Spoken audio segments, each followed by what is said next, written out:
आज की सुबह का सभी भाई बहनों को, शायद मेरे मित्रगणों को आज की सुबह का राम राम, सुप्रभात और आज का दिन आपका मंगलमय रहे। आज हम बात करेंगे विश्व एकता की, आज हम बात करेंगे सामाजिक एकता की, आज हम बात करेंगे मानव समुदाय के एकता की और आज हम बात करेंगे हिंदू समाज की एकता की बात।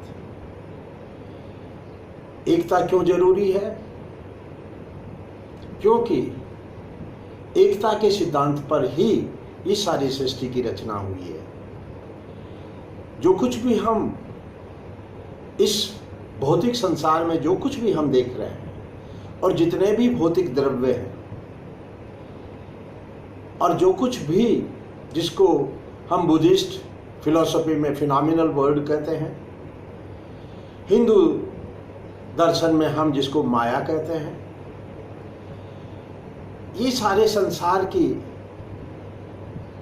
जो उत्पत्ति है वो सब एकता पे आधारित है। संघ बनाने की जो शक्ति, सामर्थ्य और जो चेष्टा है और जो इसको बनाने की ऊर्जा है वो सारी एकता पे आधारित है। और हमारे, जैसा कि हमने बात करी कल विकासवाद की, अवतारवाद की कहानियों की, जो हमने बात करी विकासवाद की और अवतार की कहानियों की, तो जैसा कि हम कल बात कर चुके हैं कि श्री कृष्ण भगवान प्रेम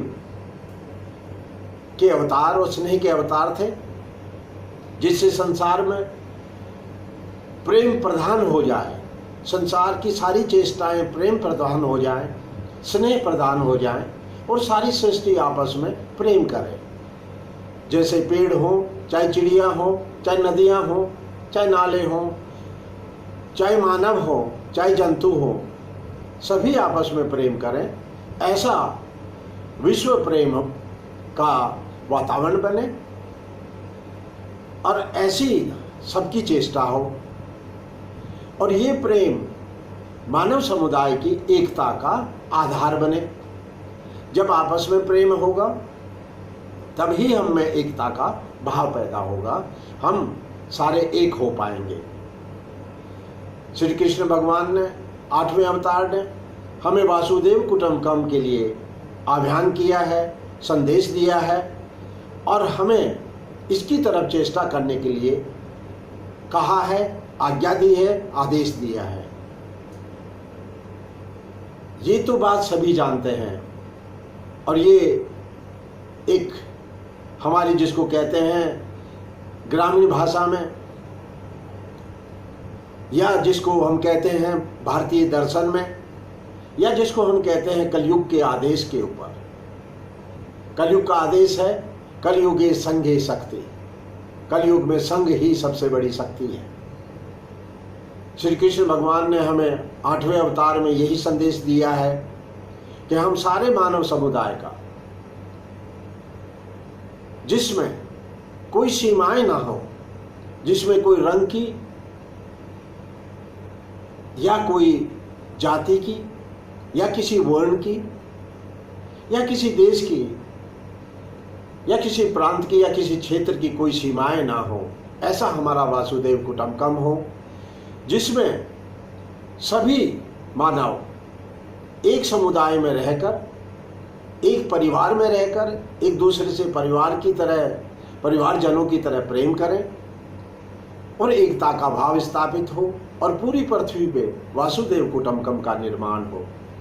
ये आदेश हमें दिया है, ये आदेश भारतवर्ष के लिए है, ये आदेश भारतीय समाज के लिए है और ये आदेश हिंदू दर्शन के लिए है। सारे भारतीयों का, सारे हिंदुओं का आज ये कर्तव्य है कि हम रंग के भेद से बाहर आए, हम जाति के भेद से बाहर आए, हम वर्ण के भेद से बाहर आए और हम आश्रम के भेद से भी बाहर आए और सब हम एक हो जाएं, प्रेममय हो जाएं, वासुदेव कुटुंबकम का हम निर्माण करें और ऐसा हमारा परमेश्वर की सृष्टि हो, ऐसा हमारा परमेश्वर का परिवार हो। यही एकता का सिद्धांत है। जिस एकता के सिद्धांत को श्री कृष्ण भगवान ने प्रेम का आधार देते हुए, स्नेह का आधार देते हुए, आपस में प्रेम का आधार देते हुए वासुदेव कुटुंबकम के निर्माण का जो हमें आदेश मिला है, जो हिंदू दर्शन का सबसे बड़ा संदेश है, कलयुगे संगे शक्ति, कलयुग में संग ही सबसे बड़ी शक्ति है। फिर हम बात करें नवें अवतार की, भगवान बुद्ध की। भगवान बुद्ध ने भी 3 मंत्रों में जो त्रिआयामी मंत्र है, मंत्र तो एक ही है, लेकिन जब उन्होंने धर्म चक्र को गति दी, जैसे विष्णु भगवान संसार का पालन करने के लिए सुदर्शन चक्र को गति देते हैं, वैसे ही भगवान बुद्ध ने जब धर्म चक्र को गति दी, उस व्हील ऑफ धर्म को मूवमेंट दिया, उसको चेतना दी कि वो संसार में युगों युगों तक वो धर्म का चक्र चलता रहे और धर्म ही प्रधान हो जाए, इंसान के मानव समुदाय की हर चेष्टा का आधार धर्म हो जाए। ऐसा धर्म हो। भगवान बुद्ध ने 3 आयाम एक ही मंत्र के दिए हैं, इसको त्रिआयामी मंत्र कह सकते हैं हम।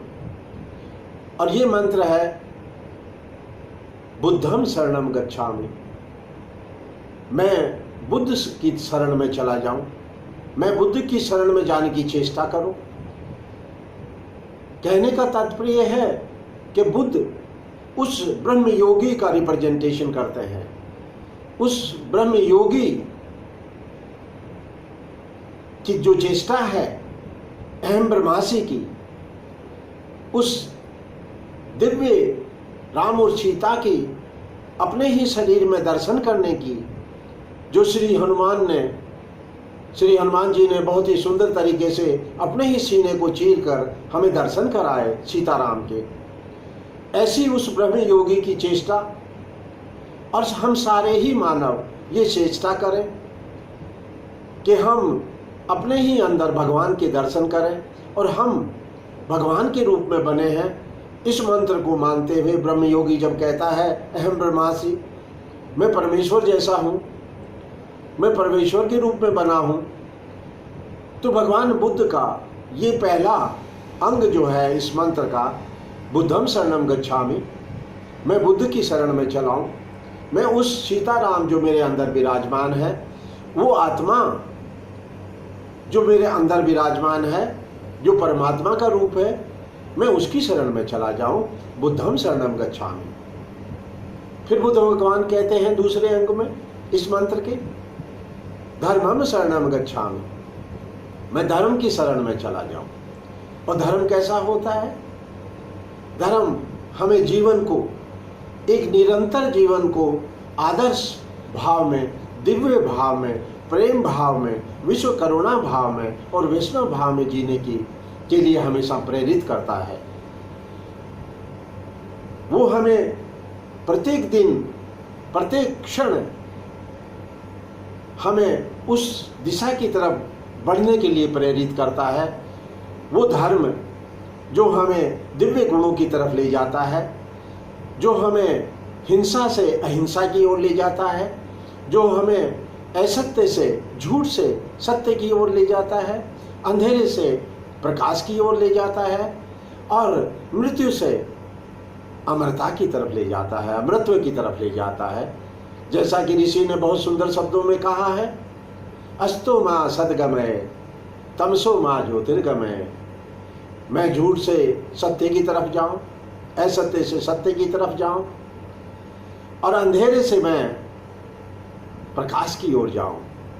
ऐसा मेरा मानस हो, ऐसी मेरी चेष्टा हो और ऐसा मेरा धर्म हो कि मैं मृत्यु से, मृत्युत्तमा अमृतगमय, मैं मृत्यु से अमृत की ओर जाऊं, अमृतत्व की तरफ जाऊं, इमोर्टैलिटी की तरफ जाऊं। कितनी सुंदर मानस चेतना है, कितनी सुंदर चेष्टा है। और ऐसा धर्म चक्र जो हमें सत्य से असत्य से सत्य की ओर, अंधेरे से प्रकाश की ओर, और मृत्यु से अमृता की तरफ और अमृत्व की तरफ ले जाता है। ऐसा निरंतर धर्म चक्र में बंधकर उसके अनुशासन में रहकर हम अपना जीवन क्षण प्रति क्षण जिए, ऐसा हमारा जीवन हो और ऐसी क्रिया हम निरंतर करते रहें, ऐसा कर्म हम निरंतर करते रहें। जैसा कि श्री कृष्ण भगवान ने हमें कहा है, कर्मण्येवाधिकारस्ते मा फलेषु कदाचन, है कि हम कर्म करें, फल की चिंता ना करें। तो ये कर्म है। धर्म में धर्म का ही व्यवहार करना, धर्म की ही चेष्टा करना और धर्म की चेतना में ही निवास करना, यही वो कर्म है, वो सत्कर्म है जिसकी भगवान कृष्ण ने हमें आज्ञा दी है, आदेश दिया है। तो हम वासुदेव कुटुंबकम के निर्माण के लिए भगवान बुद्ध के आदेश को भी हम ये पाते हैं कि वो भी श्री कृष्ण की बोली ही बोल रहे हैं और वो कह रहे हैं हमारे को कि बुद्धम शरणम गच्छामि, धर्मम शरणम गच्छामि, संघम शरणम गच्छामि। मैं संघ की शरण में जाऊं, मैं समाज की शरण में जाऊं, मैं गांव की शरण में जाऊं, मैं देश की शरण में जाऊं और मैं विश्व की शरण में जाऊं, ऐसी मेरी चेतना हो। और हमारा जो प्रजातंत्र की व्यवस्था जो हमने बनाई है, जिसका हमने मानवता ने विकास किया है, आविष्कार किया है, वो भी संघ के सिद्धांत के ऊपर ही आधारित है। संघम शरणम गच्छामि, मैं संघ की शरण में जाऊं। और ये सारा भौतिक संसार इसी सिद्धांत के ऊपर आधारित है। जब सारा भौतिक संसार ही सिद्धांत पे आधारित है तो हम क्यों टेढ़े चले? क्यों न हम इसके साथ हो जाएं?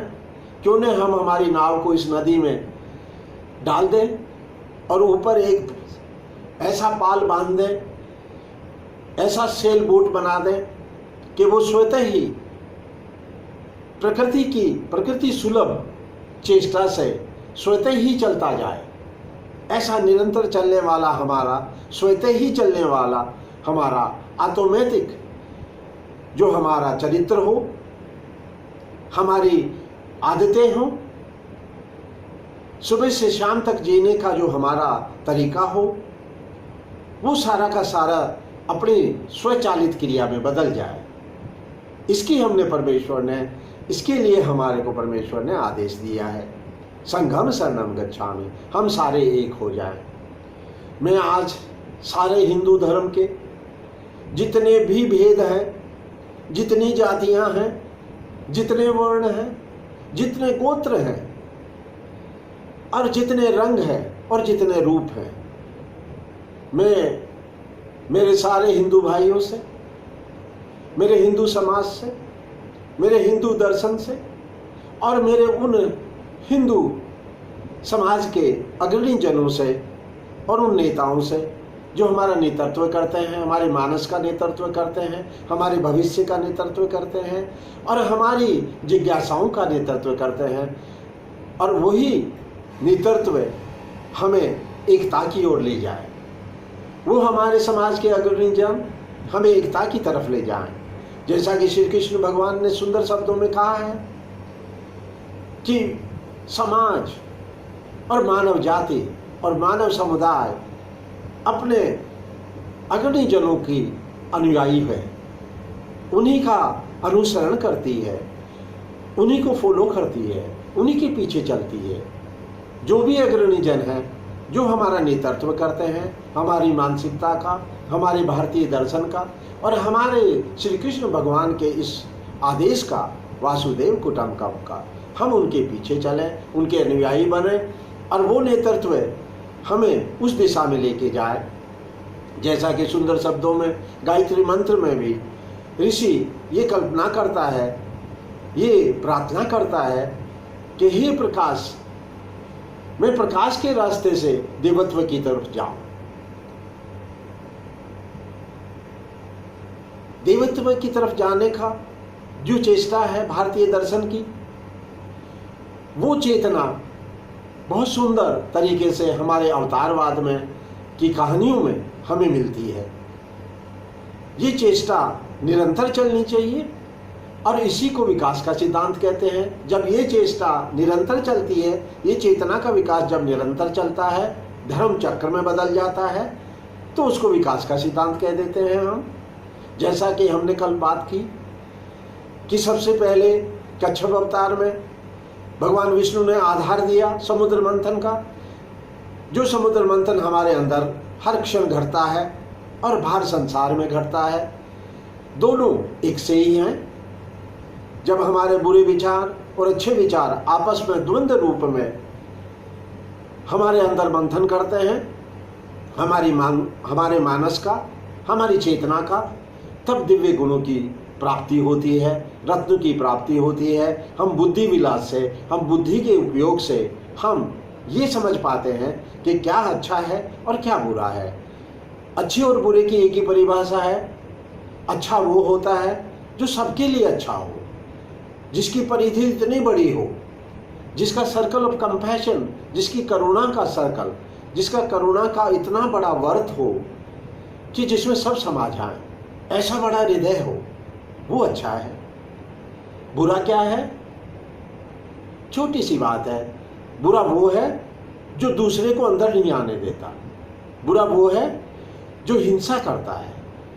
बुरा वो है जो अपने स्वार्थ में स्थित है, जो प्रेम नहीं करता है, जिसका प्रेम का जो सर्कल है, जो प्रेम का व्रत है, जो हमारे हृदय का व्रत है, जो हमारी चेतना का व्रत है, वो किसी से उसमें हिस्सा नहीं करता है, किसी को उसमें योगदान नहीं करना चाहता। वो अपने आप में सीमित है, अपने आप में ही कूप मंडूक बना हुआ है और अपने स्वार्थ में स्थित होने वाला, जो केवल अकेला है। ये सिद्धांत जो हम मानव जाति में पाते हैं आज के समय में, ये सिद्धांत जो अपने आप में रहने की जो प्रवृत्ति है, स्वार्थ में रहने की प्रवृत्ति है, और दूसरों के साथ कोई सहयोग नहीं करना है। इतना भी नहीं कि हम अपने विचार से जब हम उनके दर्शन करें तो हम उनको करुणा की दृष्टि से देखें। हम इतने गरीब हैं कि हम करुणा की दृष्टि से भी नहीं देख सकते अगर हम स्वार्थ में स्थित हैं। हम अगर करुणा की दृष्टि से किसी को नहीं देख सकते संसार को, जैसी दृष्टि वैसी सृष्टि, तो हमारे चारों तरफ वैसा ही संसार की रचना हो जाएगी। हमारे चारों तरफ सारे स्वार्थी इकट्ठे हो जाएंगे और हमारा घर अंदर से भी और बाहर से पड़ोस से भी दानव संसार में बदल जाएगा और चारों तरफ दानव नृत्य कर रहे होंगे, छीना झपटी कर रहे होंगे, लूट मार कर रहे होंगे, चाहे वो हमारा आंतरिक चेतना का मामला हो, चाहे वो हमारे बाहर के संसार का मामला हो। अगर हमारी दृष्टि करुणा की है तो हमारे चारों तरफ भी करुणा का संसार का निर्माण हो जाएगा। ये परमेश्वर का सिद्धांत है और ये परमेश्वर की आज्ञा है, ऐसा आदेश है और ऐसा भारतीय दर्शन का भी आदेश है। जब ऋषि बोलता है सर्व भवन्तु सुखिनः सर्व सन्तु निरामया सर्व भद्राणि पश्यन्तु मा कश्चित् दुःख भाग् भवेत्, ये तीसरे हिस्से में ऋषि कहता है सर्व भद्राणि पश्यन्तु, सब में शुभ को देखें, हमें शुभ ही शुभ नजर आए, हम सब में ही शुभ को देखें, सभी अच्छे हों और सब में हम अच्छाई देखें, करुणा के भाव से देखें। तो ऋषि कहता है सर्व भद्राणि पश्यन्तु मा कश्चित् दुःख भाग् भवेत्। फिर दुख कहाँ है? सारे संसार में दुख का कोई दुख को रहने की कोई जगह नहीं होगी अगर हम सभी जगह ऐसी करुणा की दृष्टि से देखेंगे। हम अपनी गरीबी से बाहर निकले कि हम किसी के लिए करुणा की दृष्टि से नहीं देख सकते। हम हमेशा भेद करते हैं, ये दरिद्र है, ये गरीब है, ये नासमझ है, ये इस वर्ण का है, ये इस जाति का है, इस रंग का है, इस क्षेत्र का है, इस देश का है। हम इस भेद में, इसकी जेल के अंदर, इस प्रिजन के अंदर हम फंसे हुए हैं। तो हम उससे बाहर निकलें, इस गरीबी से बाहर निकलें कि हम इतने उदार तो हो सकते हैं, हमें कोई द्रव्य नहीं देना है, कि हम इतने उदार तो हो सकते हैं कि हम करुणा की दृष्टि से देखें। और हम अगर किसी के बारे में बात करते हैं तो हम करुणा के शब्दों में बात करें, आदर के शब्दों में बात करें। हम किसी से मिले तो राम राम कहें, ऐसा भाव तो हम बना सकते हैं, हमारी गरीबी से बाहर निकल सकते हैं। ये तो हम सभी जानते हैं कि कलयुग में आज हर गरीब, हर इंसान अपनी गरीबी से बाहर निकलना चाहता है, अपनी आवश्यकताओं की पूर्ति करना चाहता है, अपनी इच्छाओं की पूर्ति करना चाहता है। लेकिन क्या हम इस गरीबी से बाहर नहीं निकल पाएंगे? भारतीय दर्शन में बहुत सुंदर तरीके से हमारे को हमारी गरीबी से बाहर निकलने का रास्ता बताया है, जो हमें उस ऋषि के इस महान मंत्र में मिलता है। जब वो ऋषि, मैं आज के ज़माने की बात नहीं कर रहा हूँ, मैं उस ऋषि की बात कर रहा हूँ जब पृथ्वी पर बड़े बड़े भीमकाय डायनासोर विचरण करते थे। उस जंगल के बीच में वो शिला पे बैठा हुआ बहुत सुंदर तरीके से अपने आप में स्वयंभू स्थित हुआ, परोपकार की भावना में स्थित हुआ, विश्व करुणा की भाव में स्थित हुआ, वैष्णव भाव की स्थित हुआ। वो ऋषि जब ये मंत्र बोलता है, सर्व भवन्तु सुखिनः, 14 भवन सुखी हो जाएं, सारे लोग सुखी हो जाएं, द मल्टी यूनिवर्स थ्योरी, जो विज्ञान ने आज दी है हमारे को कि मल्टी यूनिवर्स भी हो सकते हैं। बहुत सी परतें हैं इस सृष्टि की, लेकिन वो ऋषि उस समय भी चेतन था जब वो कहता है कि 14 लोग, सारे लोग सुखी हो जाएं, सारे यूनिवर्स सुखी हो जाएं। खुद बैठा है शिला पे और कोई पता नहीं है उसके जीवन का कि कब वो भीम का जबड़ा डायनासोर का आके उसको निकल जाए, लेकिन उसको चिंता नहीं है किसी की। वो अपनी गरीबी से बाहर निकल चुका है, वो अभय है, वो अपने डर से बाहर निकल चुका है। वो ऋषि उस शिला पे बैठ के 14 भवनों की परवाह कर रहा है, उनकी चिंता कर रहा है, उनके भले के लिए कामना कर रहा है, उनके लिए प्रार्थना कर रहा है। 14 भवन सुखी हो जाए, सर्व भवन्तु सुखिनः, सर्व सन्तु निरामया, और सारे ही जीव निरोगे हो जाएं और माया के चंगुल से बाहर निकल जाएं। जो माया का सबसे बड़ा चंगुल है, जो माया की जो प्रिजन है, जो माया की जो जेल है, उस जेल से बाहर निकल जाएं। और कैसे निकल जाएं? सबसे पहला रास्ता है हम सब की तरफ करुणा की दृष्टि से देखें। सर्व भद्राणि पश्यन्तु, सब में शुभ को देखें। जब हमारी आंखें सभी जगह शुभ को देखेगी तो सब शुभ ही शुभ हो जाएगा। जैसी दृष्टि वैसी सृष्टि। तो फिर दुख काय का है? सर्व भद्राणि पश्यन्तु मा कश्चित् दुख भाग् भवेत्। फिर दुख कहाँ है? कितनी सुंदर कल्पना है, कितना सुंदर भारतीय दर्शन है। हमें भारतीय दर्शन में सब तरह की चेतना के दर्शन होते हैं और हमें आदेश मिलता है कि हम सभी इस गरीबी से बाहर निकलें। भारत देश कभी गरीब नहीं था, भारत की सभ्यता कभी गरीब नहीं थी। हम बहुत ऐश्वर्यवान, बहुत वैभवशाली सभ्यता थी और इस वैभवशाली सभ्यता का पहला सीढ़ी, पहला चरण, पहला सोपान वैष्णव भाव है।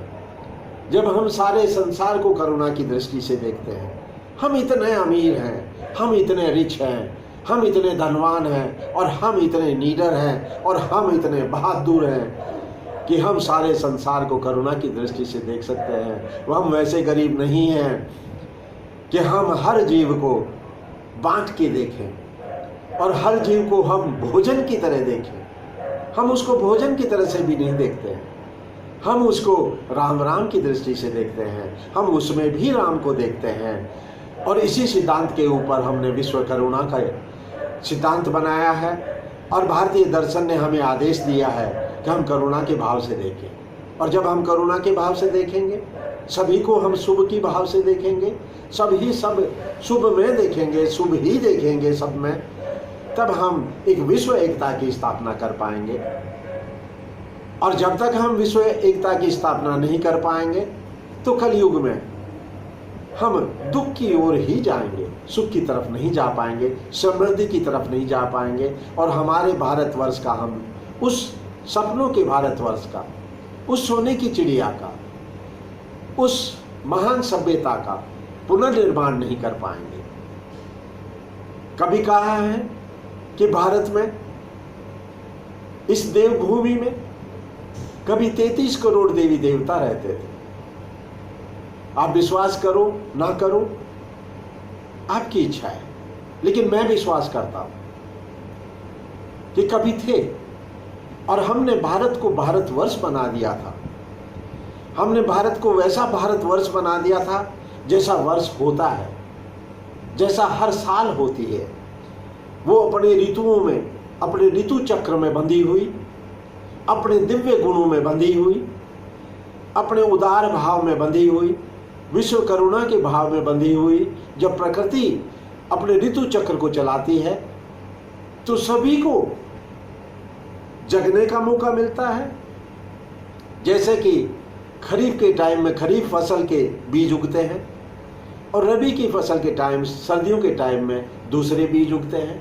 सभी को मौका मिलता है, सभी को आज़ादी मिलती है अपनी चेतना का विकास करने के लिए। ऐसा ऋतु चक्र, ऐसा भारतवर्ष जो भारत से भारतवर्ष बन गया, और ऐसी ही हम दिव्य आदतें बना सकते हैं। और जब हम दिव्य आदतें बना लेंगे तो हम कब संत बन जाएंगे ये हमें पता भी नहीं चलेगा, और हमें पसीना भी नहीं आएगा, और हमें कोई मेहनत भी नहीं करनी पड़ेगी, क्योंकि वो ऋतु चक्र स्वतः ही चलता है। और इसी दर्शन के ऊपर, इसी वैज्ञानिक सत्य के ऊपर हमारे ऋषि मुनियों ने, हमारे बुजुर्गों ने, हमारे पूर्वजों ने, हमारे दिव्य पुरुषों ने, उन महापुरुषों ने भारत को भारतवर्ष में बदल दिया था। कितनी सुंदर परिकल्पना थी, कितना सुंदर उन्होंने प्रयोग किया, और कितने सुंदर तरीके से उन्होंने भारत को भारतवर्ष में बदल दिया। और हर जन, हर मनुष्य, हर मानव, हर स्त्री, हर पुरुष और हर बच्चा दिव्य बन गए थे अपनी दिव्य आदतों से, अपने दिव्य गुणों से। और जब उन्होंने दिव्य गुणों को अंगीकार करके जीवन चक्र को चलाना शुरू किया, उस धर्म चक्र के साथ में मिलकर, अपनी चेतना को धर्म में बदलकर, धर्म के अनुशासन में ढालकर, और दिव्य गुणों के चक्र में ढालकर, जैसा भगवान विष्णु का सुदर्शन चक्र है। विष्णु भगवान पालन करते हैं पूरे संसार का इसी चक्र के सहारे। तो हम सब एक हो जाएं, और जब तक हम एक नहीं होंगे ये चक्र नहीं चलेगा, ये सुदर्शन चक्र नहीं चल सकता। भारत कभी भारतवर्ष बन नहीं पाएगा जब तक हम एक दूसरे के साथ में सहयोग ना करें, स्नेह नहीं करें, प्रेम नहीं करें, और करुणा का भाव ना रखें। तो हम कभी भी भारत से भारतवर्ष नहीं बन पाएंगे, चाहे हजारों साल बीत जाए। और फिर कभी हम उस देवी देवता स्वरूप में, 33 करोड़ देवी देवता स्वरूप में कभी भी नहीं आ पाएंगे। जब हमारे पास ये सारी धरोहर है, हमारे बुजुर्गों की और हमारे पूर्वजों की और उन महापुरुष और उन ऋषि मुनियों की जो हमें धरोहर मिली है, जो ये संपत्ति मिली है, क्या हम उस संपत्ति का उपयोग नहीं करेंगे? क्या हमारा बुद्धि इसको स्वीकार नहीं करेगा? और क्या हम पश्चिम की तरफ अंधे भक्त की तरफ भागते रहेंगे? और अब तो पश्चिम भी मुड़कर, क्योंकि जब उसने विज्ञान के जरिए उसी सिद्धांत को गहराई से समझा, जब ये देखा कि सारा भौतिक संसार ही एकता से बना हुआ है, तो उनके भी समझ में आया वासुदेव कुटुंबकम का सिद्धांत। तब उनके भी समझ में आया कलयुगे संगे शक्ति। तब उनके भी समझ में आया जब भगवान बुद्ध ने कहा था संघम शरणम गच्छामि, मैं संघ की शरण में जाऊं। मेरे प्यारे भाइयों बहनों, कहने को और बात करने को बहुत कुछ है, लेकिन मैं उस चेतना की बात एक सेकंड में करना चाहूँगा, इस क्षण करना चाहूँगा, जिससे मेरी आज की सुबह की जितना वार्तालाप है, जितनी मेरी वार्ता है, मैं उसको सही ढंग से आयाम दे सकूँ। और जो चेतना हमारे पशु रूप में, जो हमारी चेतना शुरू हुई कच्छप रूप में, जो जब हमें गति मिली, जब हम वनस्पति जगत से बाहर निकल के, और जब हमारी चेतना को गति मिली, जब हमारे को मूवमेंट मिला, यही सिद्धांत है एनिमल लाइफ का, एनिमल के दिमाग का और हमारे दिमाग का विकास का। जो हमारे मस्तिष्क का विकास हुआ, उसको हम इस गति से ही नापते हैं। तो वनस्पति जगत से हम बाहर आए और पशु योनि में आए, तब हमने कच्छप चेतना देखी, आधार बने, समुद्र मंथन देखा। फिर हमने मत्स्य के दर्शन किए, मत्स्य अवतार के। जब हम में ये भाव आया कि हम सारे जीवों के बच्चों को, हर सारे जीवों के भविष्य को और सभी को हम बचाएं जल प्रलय से, परेशानी से, दुख से, और हमारी बोट में जगह दे वो लोहा आर्क, वो भगवान विष्णु का मत्स्य अवतार जो अपनी नाव में सबको बिठाया और सबको पार लगाया और सबको पृथ्वी पे लगे। और वैसे ही पृथ्वी को रसातल से बाहर निकालने के लिए जो वारा विष्णु का जो अवतार है, जो अक्षर ज्ञान से, जो भाषा से, जो हम परस्पर संवाद करके, सत्संग करके एक दूसरे से जो सीखते हैं और ज्ञान का हम जो विकास करते हैं, उस वारा अवतार विष्णु के हमने दर्शन किए। और उसके बाद में हम चौथे अवतार में आए, जब नरसिम्हा अवतार है जिसमें आधा मानव है और आधा सिंह है। वो भी हमें इस चेतना के दर्शन कराता है कि आगे बहुत सुंदर रास्ता है, आगे भविष्य बहुत सुंदर है और आप मानव बनने वाले हो, आप दिव्य मानव बनने वाले हो, आप दिव्य गुणों की खान बनने वाले हो। और फिर हम पांचवें में तो वामना अवतार बन गए, छोटे से मानव बन गए, हम दिव्य गुणों का छोटा सा संघ बन गए और हम उनकी एकता का आधार बन गए। और उसके बाद में हम छठे में परशुराम, जिसमें हमने अहंकार और मनमानी का जो हमारा मानसिकता है उसका हमने संहार किया और उसको हमने मर्यादा में बांधा। सातवें में जब हमने हमारी जबान को मर्यादा में बांधा, रघुकुल रीत सदा चलाई, प्राण जाए पर वचन न जाए। जब हमने हमारी जबान को, हमारी जिह्वा को अनुशासन में ढाला, वचन के अनुशासन में ढाला और मर्यादा के अनुशासन में ढाला, और उसके बाद हमने प्रेम का संसार रचा। श्री कृष्ण के अवतार के आदेश से, श्री कृष्ण भगवान के संदेश से, दिव्य संदेश से हम प्रेम और स्नेह को आधार बना के हमने वासुदेव कुटुंबकम की रचना करी, जिसमें हमें 33 करोड़ देवी देवताओं का जो कहानी हमें मिलती है, जो भारत से भारतवर्ष की बनने की कहानी है, जो भगवान विष्णु के सुदर्शन चक्र का गुप्त रहस्य है और जो भगवान बुद्ध के धर्म चक्र का रहस्य है। और उसके बाद फिर हमें भगवान बुद्ध ने संघ की शरण में जाने के लिए आदेश किया और इसी तरह हम कलयुग में प्रजातंत्र की शरण में आए, हम संघ की शरण में आए और हमारी चेतना का विकास होते हुए हम उन सामंतवाद, उस मनमानी और उस हमारे मानव के छोटी चेतना के भाव से बाहर निकलकर हम प्रजातंत्र के भाव में आए। सभी भाइयों के आपस में प्रेम और सभी को अपना हक मिले, ऐसी चेतना के प्रभाव में आए और ऐसी चेतना को हमने स्थापित किया हमारे सारे देश के लिए, सारे राष्ट्र के लिए। तो आज हमें एक बार फिर खड़े होना है, एक बार फिर शिव संकल्प लेना है। मेरी आपसे प्रतिज्ञा है, मेरी आपसे विनती है और मेरा आपसे वादा है कि अगर आप एक बार शिव संकल्प कर लेंगे तो आपके चारों तरफ ये प्रकृति, ये यूनिवर्स, ये ब्रह्मांड आपके चारों तरफ वैसा ही संसार रच देंगे। केवल आपको शिव संकल्प करना है और इसी शिव संकल्प में सारी सृष्टि का रहस्य छुपा हुआ है। आप शिव संकल्प करके तो देखिए, एकता का भाव पैदा करके तो देखिए, संघ की शरण में जाके तो देखिए और फिर उस श्री कृष्ण भगवान प्रेमा अवतार के वासुदेव कुटुंब की शरण में जाके तो देखिए।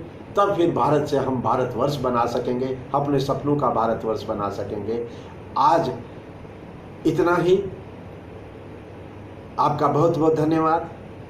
कल हम फिर बात करेंगे। आपके स्नेह के लिए, आपके प्रेम के लिए, आपके आशीर्वाद के लिए आपका बहुत बहुत धन्यवाद और आपके धैर्य के लिए बहुत बहुत धन्यवाद।